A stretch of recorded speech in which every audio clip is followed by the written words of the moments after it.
Assalamualaikum warahmatullahi wabarakatuh. Waalaikumsalam warahmatullahi Waalaikumsalam wabarakatuh. warahmatullahi wabarakatuh. Ya. Bagaimana kabar kalian hari ini? Sehat? Sehat. Alhamdulillah. Saya harapkan kalian tetap semangat mengikuti pembelajaran saya. Di pertemuan kali ini saya akan membahas tentang permintaan dan penawaran. Pada pertemuan sebelumnya kita sudah membahas pelaku kegiatan ekonomi. Ada yang masih ingat pelaku kegiatan ekonomi itu ada siapa saja? Kalau tidak salah ada 4. Silahkan, ada yang mau menyampaikan? Ada? Produsen, kemudian siapa lagi? Konsumen. Konsumen, betul Leon.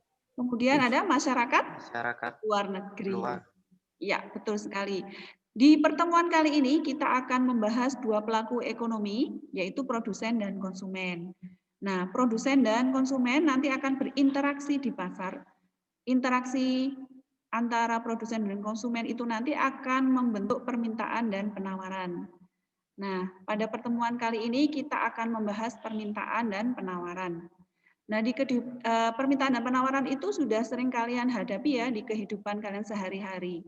Nah, kalian kan sebagai konsumen, kalian melakukan pembelian terhadap suatu barang dan sebagai produsen memproduksi barang atau jasa atau menambah nilai guna barang atau jasa. Nah, sebelum kita mulai pembelajaran hari ini, mari kita berdoa dulu supaya kegiatan hari ini berjalan dengan lancar. Berdoa dipersilahkan. Selesai? 10.6 semuanya hadir ya? Apakah ada yang izin hari ini? Enggak ada ya? Hadir semua ya? Ya, hadir. Sebelum kita mulai pembelajaran hari ini, saya akan menayangkan video. Nanti silahkan kalian simak.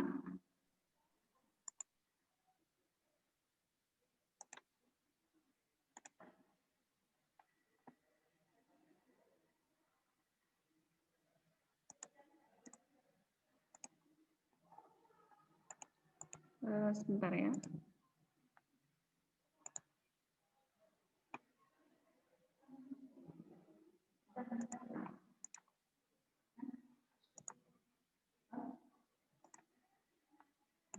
Harga semangkok mie bakso adalah X rupiah.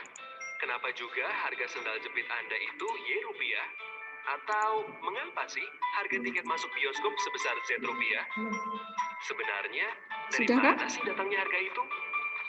Dari sekian banyak faktor yang mempengaruhi harga, kali ini kita akan membahas salah satunya, yaitu hukum permintaan dan penawaran.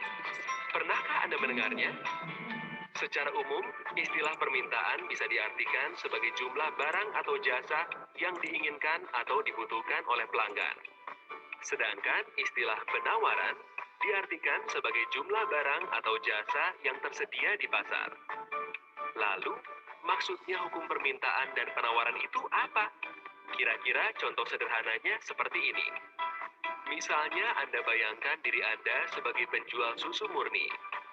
Dengan mempertimbangkan berbagai ongkos dan keuntungan yang ingin Anda peroleh, anggap saja Anda menjualnya dengan harga 5.000.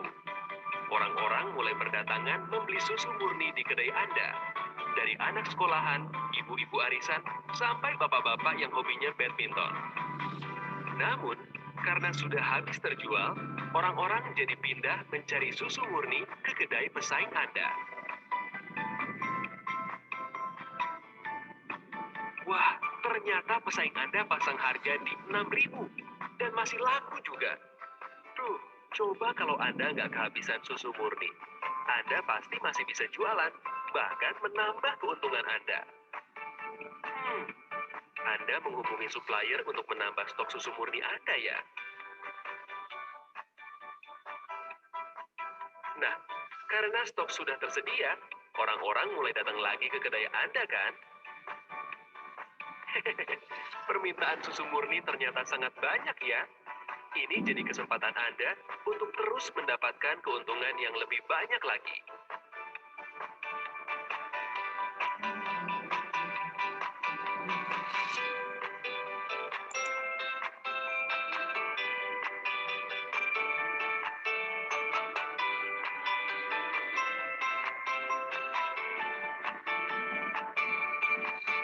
Grafik berikut ini menunjukkan hubungan antara harga dan jumlah penawaran dari sudut pandang pengusaha. Semakin tinggi harga barang, para pengusaha akan terus menambah jumlah barang dagangan untuk mendapatkan keuntungan yang lebih banyak lagi. Hal ini biasa disebut sebagai kurva penawaran. Tapi, di suatu titik, bila harga barang terlalu tinggi, banyak orang yang jadi tidak mampu untuk membelinya.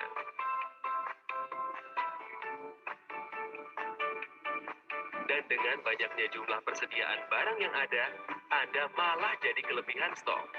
Lalu, apa yang akan Anda lakukan? Anda tidak akan berputus asa, bukan?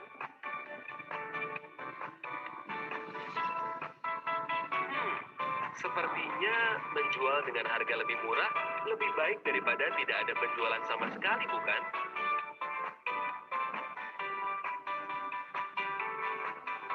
Wow, ternyata pesaing Anda juga terus menurunkan harga susu murninya ya. Karena penjualan Anda semakin banyak, persediaan susu murni Anda semakin sedikit. Berarti, saatnya untuk menambah stok susu murni Anda lagi nih.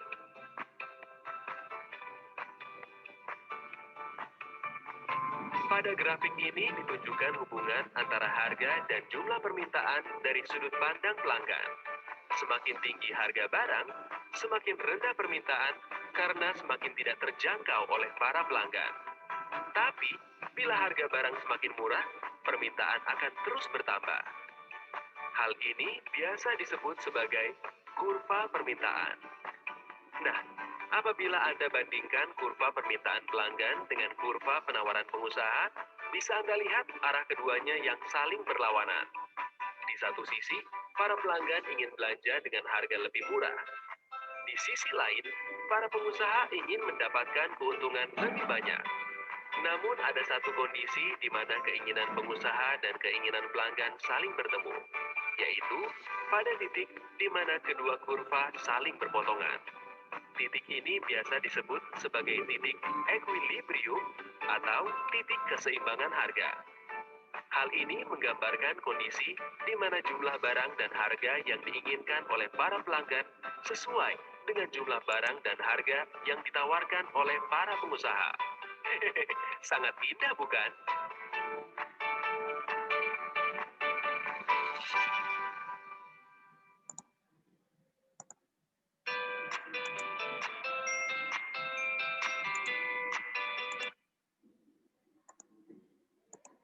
Ya.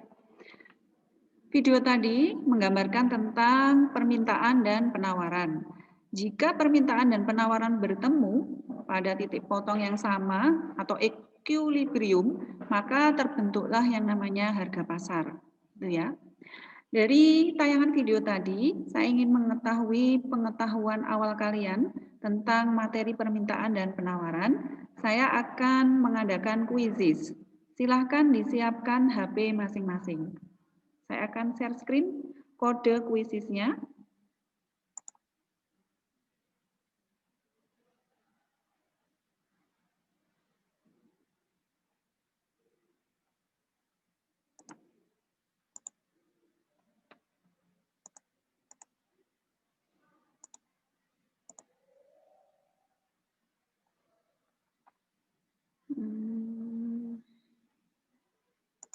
Sebentar ya.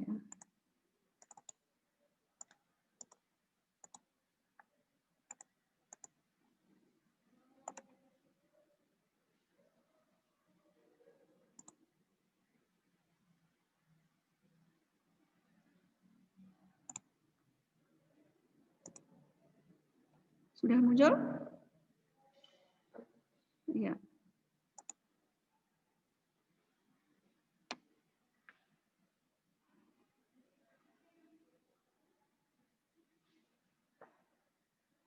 Nah, silakan masuk ke kuisis.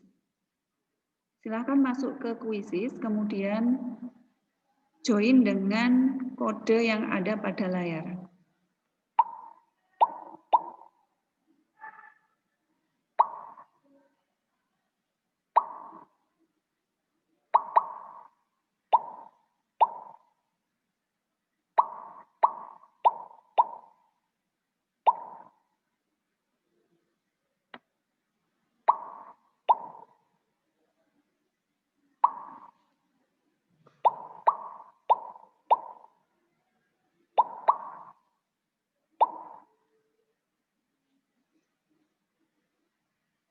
Sudah semuanya? Oke, saya mulai ya. Ada yang belum? Ya, saya belum benar. Siapa ini yang belum? Naila, ada kendala kah? Saya, Miss. Lemot, Miss. Kenapa? Saya suka lemot. Oh, lemot. Ya, ditunggu.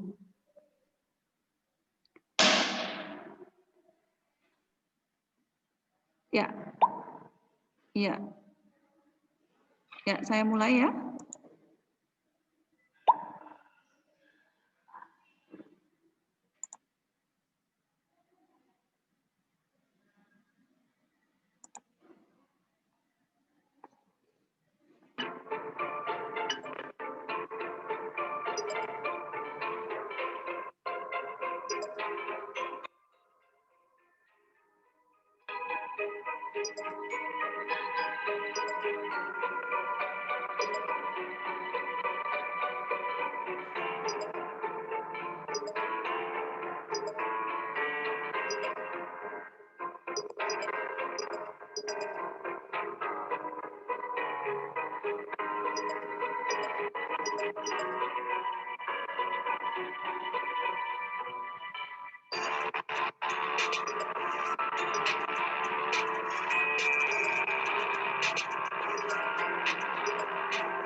Ya,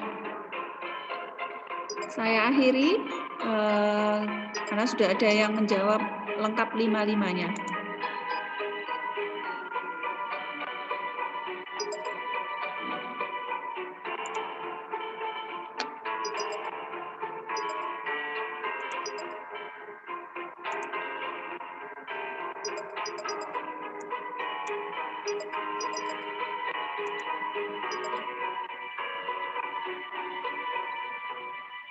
Ya, sudah saya akhiri ya ini. Ya, posisi pertama ada Maita, kemudian Davisa dan Iqbal. Ya, selamat. Untuk yang lain tetap semangat, nanti akan ada evaluasi akhir ya. Ya, bagus. Tadi hasilnya cukup bagus. Kalian menyimak video tadi dengan baik, sehingga tadi kuisnya lumayan bagus. Kita lanjutkan pada penjelasan materi, yaitu tentang permintaan dan penawaran.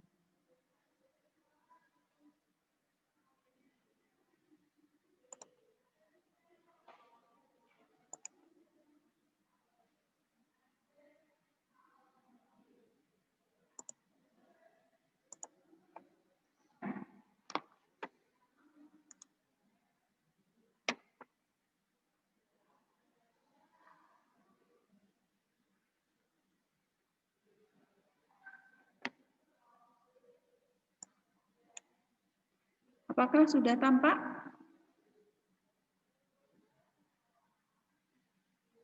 Sudah. Sudah ya. Sebentar.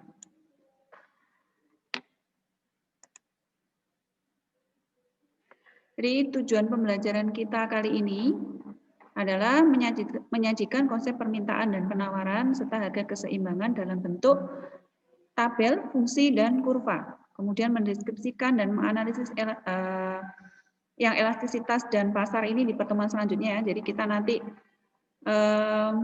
mendiskusikan ya tentang harga komoditas yang ada di pasar, kemudian kalian menganalisis apa faktor-faktor yang mempengaruhi konsumen dalam memutuskan pembelian dan yang mempengaruhi produsen dalam memutuskan penjualannya. Kita masuk di permintaan dulu.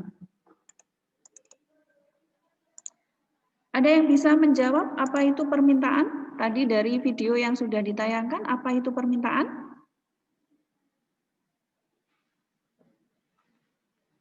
Silahkan menjawab. Permintaan adalah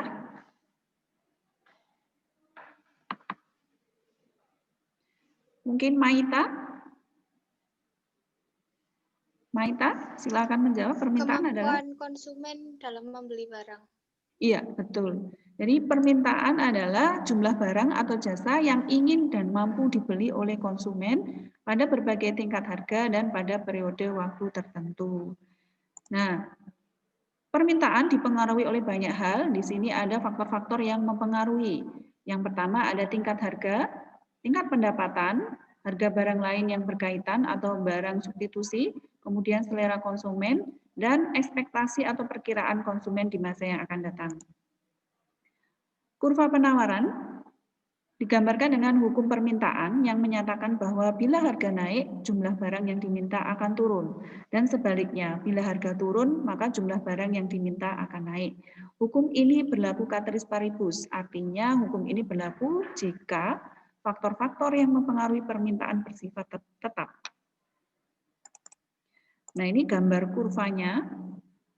Bentuk kemiringannya adalah negatif, melereng dari kiri atas ke kanan bawah. Nah, ini ditunjukkan semakin tinggi harga, maka jumlah yang diminta akan semakin sedikit.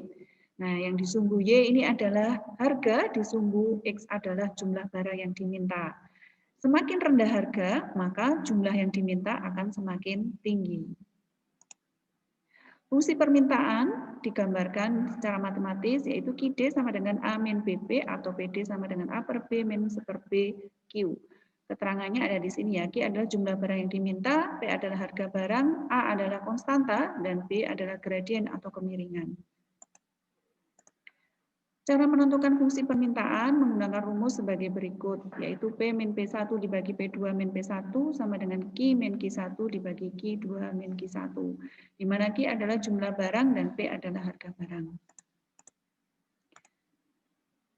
Nah, ini ada permintaan individu dan pasar, di mana permintaan pasar merupakan penjumlahan dari permintaan individu. Ini terlihat jumlah yang pertama adalah 3 merupakan penjumlahan dari 2 dan 1. Maka total permintaan pasarnya adalah 3 dan seterusnya. Kalau digambarkan grafiknya juga sama seperti ini, di mana yang paling kanan ini adalah grafik permintaan pasar, merupakan penjumlahan dari permintaan individu. Nah, kurva permintaan bisa mengalami pergeseran. Hal ini terjadi karena adanya faktor-faktor yang mempengaruhinya itu berubah. Nah, ini digambarkan dengan pergeseran ke kanan maupun ke kiri ya. Ke kanan ini menunjukkan peningkatan jumlah dan peningkatan harga, yang ke bawah atau ke kiri ini menunjukkan penurunan harga dan penurunan jumlah yang diminta. Untuk permintaan, apakah ada yang ditanyakan atau disampaikan? Apakah sudah jelas? Jika tidak ada, saya lanjutkan di penawaran. Apa itu penawaran? Masih ingat apa itu penawaran? Iqbal? Coba dijawab. Barang atau jasa yang tersedia dan dapat dijual dan... Iya, betul sekali. Jadi penawaran merupakan sebagai jumlah barang atau jasa yang tersedia dan dapat dijual oleh penjual. Kemudian ada juga faktor-faktor yang mempengaruhi. Di sini adalah tingkat harga, kemudian teknik produksi, harga sumber produksi, mungkin tingkat persaingan, dan ekspektasi penjual di masa yang akan datang. Nah, ini digambarkan dengan tabel harga dan jumlah yang ditawarkan. Maka grafiknya seperti ini, melereng dari kiri bawah ke kanan atas. Artinya, semakin tinggi harga, maka jumlah yang ditawarkan akan tinggi. Semakin rendah harga, maka jumlah yang ditawarkan akan rendah. Nah, ini sesuai dengan hukum penawaran yang menyatakan bila harga naik, maka jumlah barang yang ditawarkan juga akan naik. Dan bila harga turun, jumlah barang yang ditawarkan juga akan turun. Namun hukum ini berlaku jika faktor-faktor yang mempengaruhinya bersifat tetap atau ceteris paribus. Nah, ini juga ada fungsi penawaran, yaitu QS sama dengan A plus BB atau PS sama dengan A per B plus Q per B. Keterangannya ada di sini. Kemudian untuk menentukan fungsi penawaran juga sama, P min P1 dibagi P2 min P1 sama dengan Q min Q1 dibagi Q2 min Q1. Nah, ini juga ada kurva penawaran pasar, individu dan pasar, di mana penawaran pasar merupakan penjumlahan dari penawaran individu. Gambarnya seperti ini, dan juga kurva penawaran bisa mengalami pergeseran karena adanya faktor-faktor yang mempengaruhinya berubah. Nah, ini bisa ke kiri maupun ke kanan. Yang ke kiri ini jumlahnya harga naik, jumlahnya turun. Kemudian yang di sini S1 harganya turun, jumlahnya naik. Nah, ini tidak sesuai dengan hukum penawarannya karena ada faktor-faktor yang mempengaruhinya yang berubah.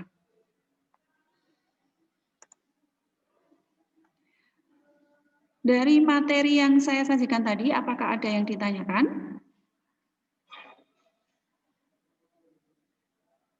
Kalau tidak ada, maka saya akan lanjutkan dengan kegiatan diskusi kelompok, di mana kemarin sudah saya konfirmasi ya kelompoknya, ada yang 5 dan 4.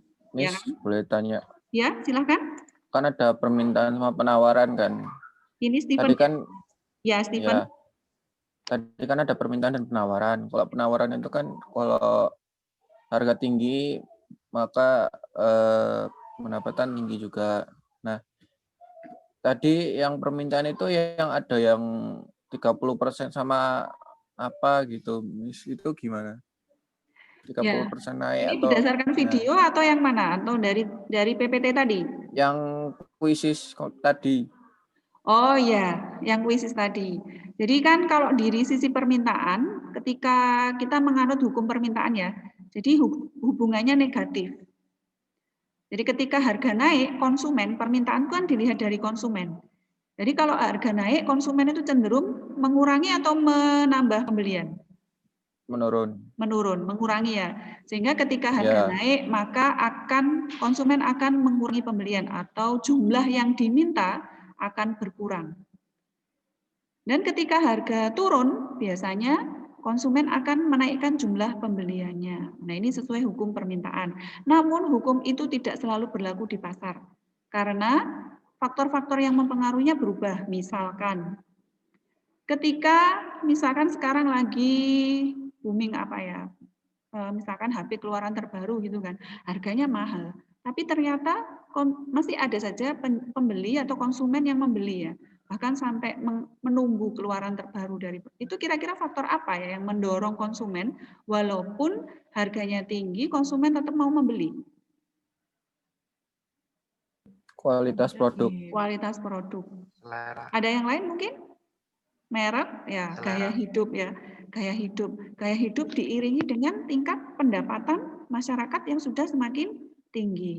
Nah, sehingga ketika harga naik sudah tidak mengefek lagi pada penurunan permintaan, tapi justru permintaannya bertambah. Itu karena ada faktor-faktor yang mempengaruhinya. Itu ya. Apakah sudah jelas, Stephen? Ya, Miss. Iya, itu. Terima kasih. Saya akan lanjutkan ke diskusi kelompok. Silahkan kalian nanti berdiskusi bersama kelompok kalian. Bisa melalui misalkan HP, nanti kalian langsung diskusi di forum ini ya. Ada 5 pertanyaan di mana nanti 1 pertanyaan akan kita diskusikan di Zoom meeting hari ini. Sisanya nanti kalian akan lanjutkan di Google Classroom. Kalian akan mengisi LKPD atau lembar kerja siswa yang ada di Google Classroom. Untuk yang nomor 1 langsung kita bahas di sini. Saya akan share screen.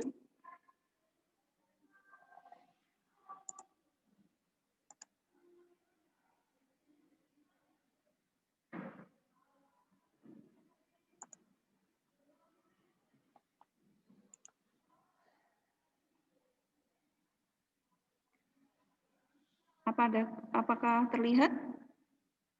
Saya bacakan ya. Harga, di sini ada harga komoditas mengalami naik turun ya. Di mana di sini jumlah permintaan di pasar yaitu harga cabai ketika harga 100.000 jumlah yang diminta 100 kg dan jumlah yang ditawarkan adalah 100 kg. Pada saat harga naik menjadi 110, jumlah yang diminta 80, jumlah yang ditawarkan 110. Kemudian pada saat harga cabai naik lagi menjadi 120, jumlah yang diminta turun 60 dan jumlah yang ditawarkan naik 120. Pada saat harga cabai merah 115.000, jumlah yang diminta 70 dan jumlah yang ditawarkan 115 kilo.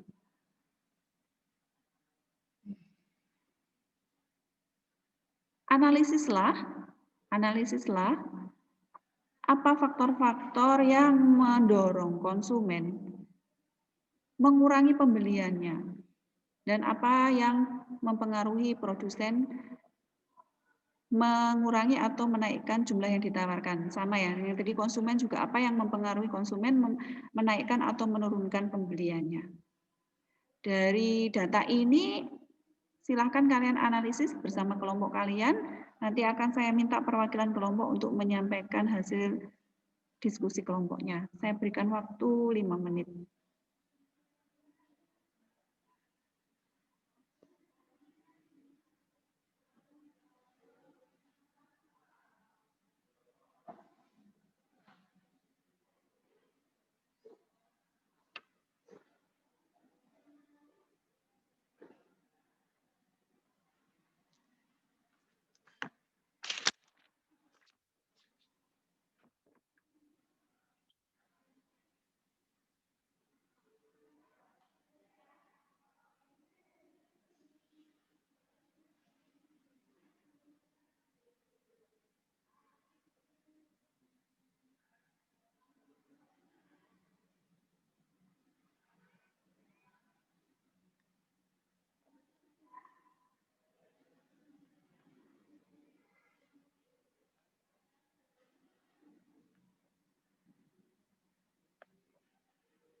Ya, apakah ada yang mau menyampaikan hasil diskusinya?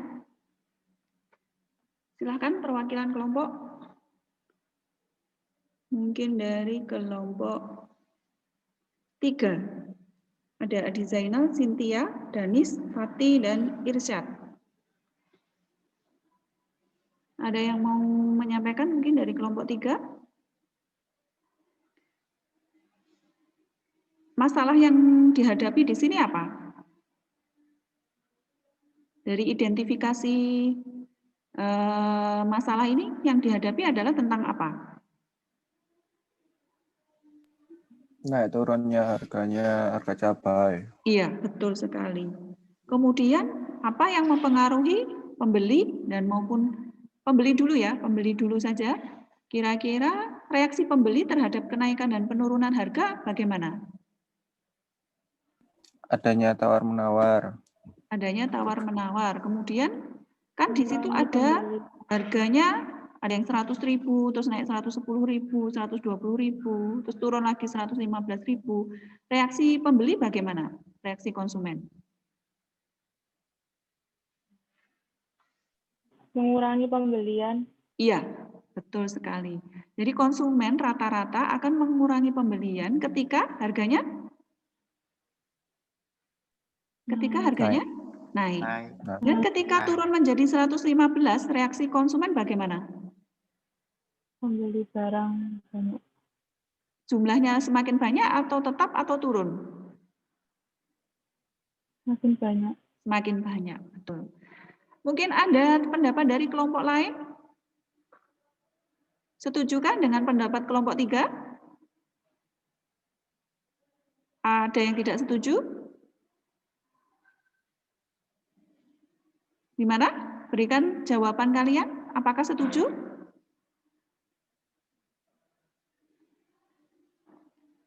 Setuju ya? Setuju ya? Ya, silakan dinyalakan mikrofonnya kalau menjawab ya, supaya saya dengar. Kemudian yang dari sisi penawaran. Dari sisi penawaran mungkin dari kelompok 4. Ada Mizaluna, Cahyo, Asmoro, Mivia, Irsad, dan ya ada kelompok 4. Silakan. Siapa perwakilannya?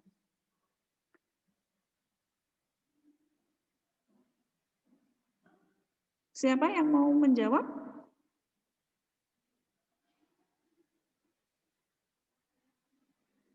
Atau mungkin dari kelompoknya Stephen?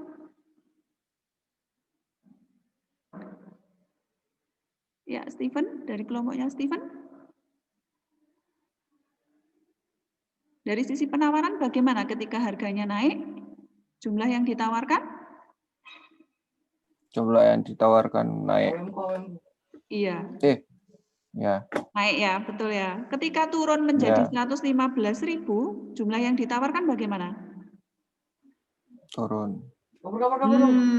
Coba dilihat datanya yang di situ.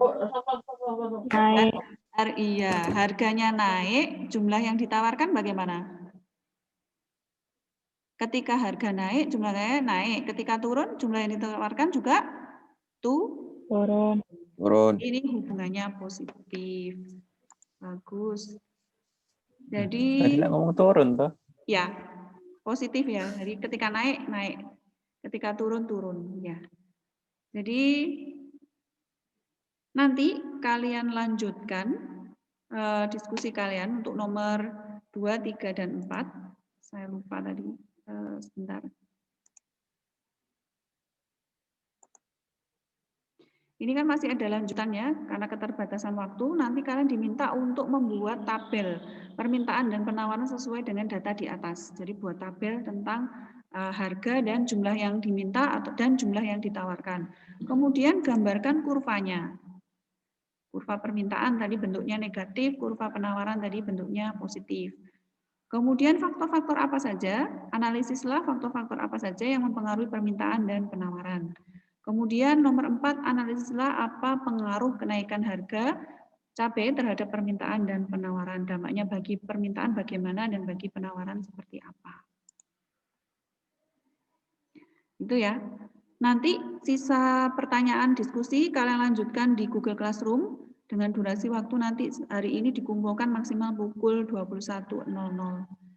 Nah, kita sudah sampai pada kesimpulan.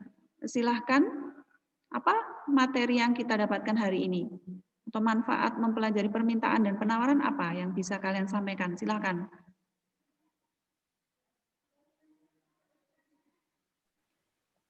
Permintaan Ya. bila harga tinggi ada penurunan. Gimana, Stephen? Bila harga tinggi. Ya. Bila harga tinggi permintaan pun turun. Iya. Kemudian? Jika penawaran bila harga tinggi, ya. Penawaran pun tinggi. Iya. Hubungannya untuk permintaan negatif, untuk penawaran positif. Jadi kamu sudah belajar tentang hukum permintaan dan penawaran. Mungkin yang lain dari sisi apa manfaat kita belajar permintaan dan penawaran? Yang lain? Mungkin Leon Fahri? Mengerti bagaimana cara untuk berwirausaha atau mengatur harga. Ya, mengatur harga, betul. Leon mungkin bisa menyampaikan? Mau menyampaikan tadi? Enggak, Miss. Ya, enggak. Gimana? Sudah cukup? Cukup. Iya, jadi hari ini kita sudah belajar tentang permintaan dan penawaran, di mana dari sisi konsumen banyak faktor-faktor ya, mau yang mempengaruhinya ya. Tadi ada tingkat harga, kemudian barang pengganti, selera, tingkat pendapatan, dan ekspektasi konsumen di masa yang akan datang. Kemudian juga ada hukum permintaan seperti yang disampaikan Stephen, bahwa hubungannya negatif antara harga dengan jumlah yang diminta. Semakin tinggi harga, jumlah yang diminta juga akan turun. Semakin turun harga, maka jumlah yang diminta akan naik. Kemudian dari sisi penawaran juga ada faktor-faktor yang mempengaruhi penawaran, yaitu tingkat harga, tingkat persaingan, biaya produksi, dan ekspektasi penjual di masa yang akan datang. Juga ada hukum penawaran, di mana hubungannya positif, ketika harga naik, jumlah yang ditawarkan naik, ketika turun harganya, maka jumlah yang ditawarkan juga akan turun. Namun ini hukumnya berlaku bersifat ceteris paribus. Ya, terima kasih atas partisipasinya hari ini. Nanti selain diskusi kelompok yang harus kalian kumpulkan per anak, juga ada evaluasi. Evaluasi dilaksanakan pukul 1 dan dengan durasi waktu 40 menit. Silahkan nanti kalian cek di Google Classroom kalian, sudah ada bahan ajar, LKPD atau lembar kerja siswa, kemudian juga link evaluasi pembelajaran hari ini. Gitu ya. Apakah ada yang disampaikan? Sudah cukup? Ini ada yang PPT-nya ada yang rusak. Oh gitu. Ya nanti saya cek lagi biar saya kirim lagi gitu ya. Terima kasih. Nanti kita bertemu lagi di pertemuan selanjutnya dengan materi keseimbangan harga. Ya, saya akhiri. Wassalamualaikum warahmatullahi wabarakatuh. Waalaikumsalam warahmatullahi wabarakatuh. Waalaikumsalam warahmatullahi wabarakatuh.